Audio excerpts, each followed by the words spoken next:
Hi guys, welcome to my YouTube channel. I'm Indayan Ann.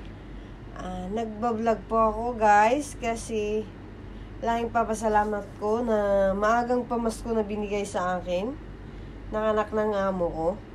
Kahit pinaglumaan nila guys, okay lang yon, at least binigay nila sa'yo. Tas sa ganitong halaga guys, hindi mo mabibili kasi Apple brand po yan. MacBook. Mabibili mo ito dito sa Kuwait is mga almost 500 KD. Times mo ng piso, yun po ang halaga niya. Kaya hindi po sila manghinayang na magbigay sa amin.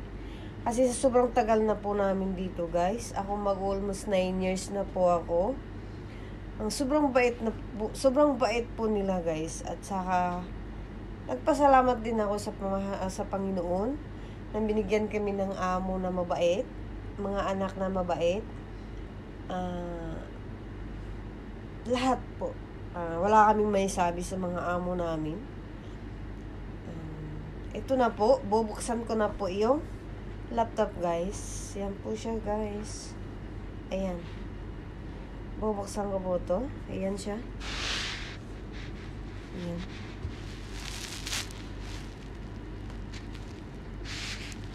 Ayan po siya guys. Bubuksan ko lang ha. Wait lang po.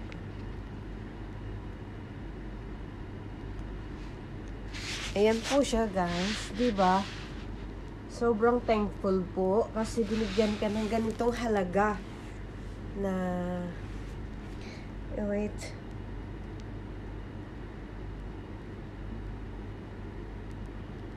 lang po guys.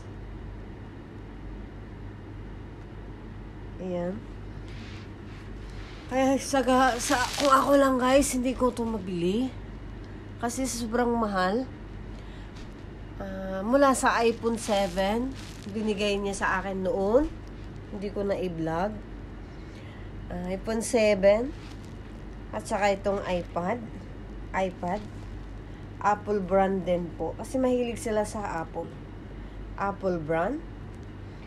Ito din binigay ito ng anak ng amo ko, yung lalaki naman.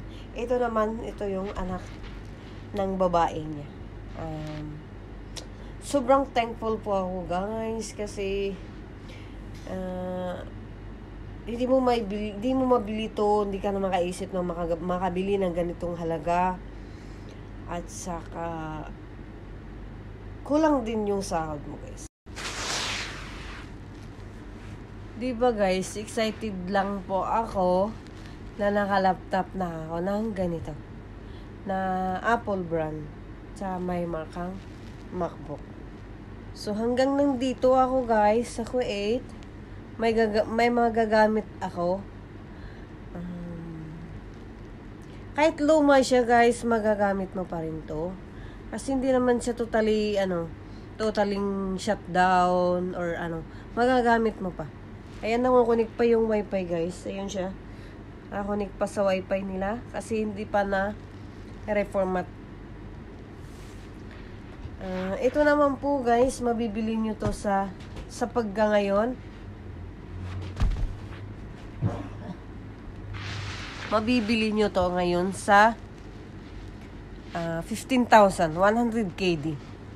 iPad mini po, Apple brand.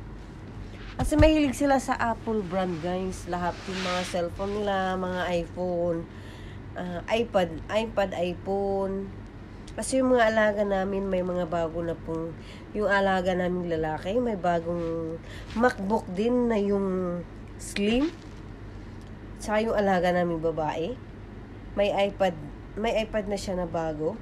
So, yung pinaglumaan nila guys,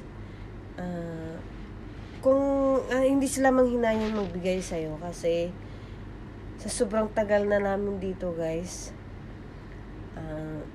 laki din namin pasasalamat sa Panginoon at lalong-lalo na po sa mga amo namin. Kasi parang tinuturing na nila kaming mga kamag-anak.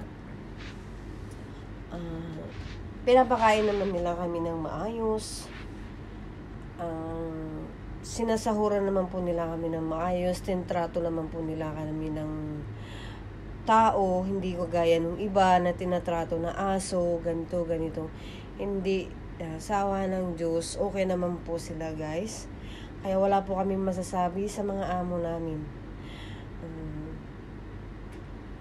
Yun guys, nagpapasalamat ako na binigyan ako ng ganito. At may magagamit na rin ako habang nandito pa ako sa Kuwait. Soon, pag nakauwi akong Pinas, may magagamit na rin yung anak kong babae. Kasi nga, ay ngayon, mahirap pag wala kang ganitong laptop. Wala kang magamit sa online class, sa module, ganito, etc. Yun po guys. Thank you guys. Thank you for watching. God bless you all. And stay home. Stay safe. Bye.